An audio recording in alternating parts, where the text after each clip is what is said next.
দুনিয়া দুনিয়া এবং আখিরাত উভয় জায়গায় সফল কাম অত্যন্ত পাওয়ারফুল, অত্যন্ত স্ট্রং, অত্যন্ত গুরুত্বপূর্ণ একটি দোয়া।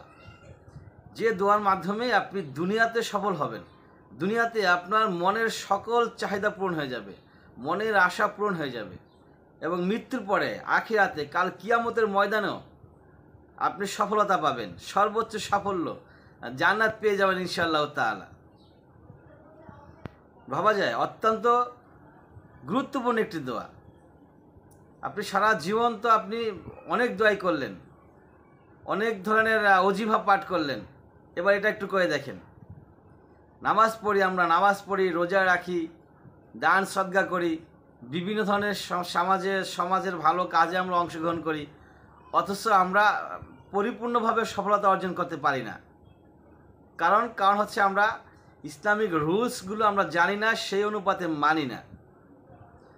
আর এই ইসলামিক রুলসগুলো যদি আমরা জানি না, ঠিকমতো মানতে পারি, তাহলে দুনিয়াতে সফল হব, আখিরাতেও সফল হবে ইনশাআল্লাহ তাআলা।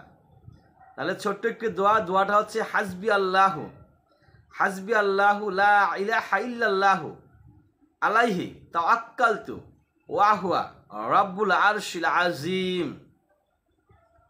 যার অর্থ হচ্ছে আল্লাহ আমার জন্য একাই যথেষ্ট, আল্লাহ ছাড়া কোনো মাবুদ নাই, আমি তারই উপর ভরসা করলাম, তাওয়াক্কুল করলাম, তিনি মহান আরশের মালিক। এই ছোট্ট দোয়া, এই দোয়াটা যদি আমরা ফজরের নামাজের পরে এবং ঈশার নামাজের পরে আমরা কতবার 7 বার পাঠ করতে পারি, 7 বার পাঠ করব আমরা নিয়মিত, তাহলে ইনশাআল্লাহ তাআলা আমরা দুনিয়াতে সফল হব এবং আখিরাতেও সফল হবে ইনশাআল্লাহ তাআলা। দোয়াটি পড়তে হবে ফজরের নামাজের পরে এবং মাগরিবের নামাজের পরে। ঈশার কথা বলছিলাম, ভুল, এটা মাগরিবের পরে। ফজরের পরে এবং মাগরিবের পরে কতবার করে পাঠ করতে হবে? 7 বার করে পাঠ করতে হবে।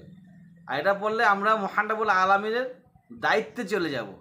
আমি যদি ফজরের নামাজের পরে এই দোয়াটি 7 বার পাঠ করি, তাহলে মহান রব্বুল আলামিনের দায়িত্বে আমি চলে যাব, আল্লাহ পাক আমাকে দায়িত্বে নিয়ে নেবেন। এবং যদি মাগরিবের পরে পাঠ করি, সন্ধ্যার পরে, তাহলে সারা রাতের জন্য, অর্থাৎ ফজরে পড়লে সারা দিনের জন্য আল্লাহ দায়িত্ব নিয়ে নেবেন এবং মাগরিবের পরে পাঠ করলে সারা রাতের জন্য মহান রব্বুল আলামিন আমাকে তার জিম্মায় নিয়ে যাবেন, দায়িত্বে নিয়ে যাবেন। অর্থাৎ আমি আর কোনো সমস্যার মধ্যে থাকবো না, বিপদের মধ্যে থাকবো না।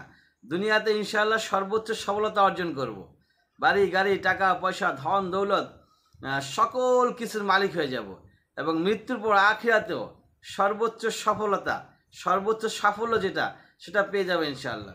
সর্বোচ্চ সাফল্যর সংজ্ঞা দিয়েছেন কে? মহান রব্বুল আলামিন। অর্থাৎ যে ব্যক্তি নিজেকে জাহান্নামের আগুন থেকে বাঁচাইতে পারলো এবং জান্নাতে ঢুকাইতে পারলো, সেই হচ্ছে সফলতা, সেই সফল কাম, সেই সর্বোচ্চ সফলতা অর্জন করতে পারলো।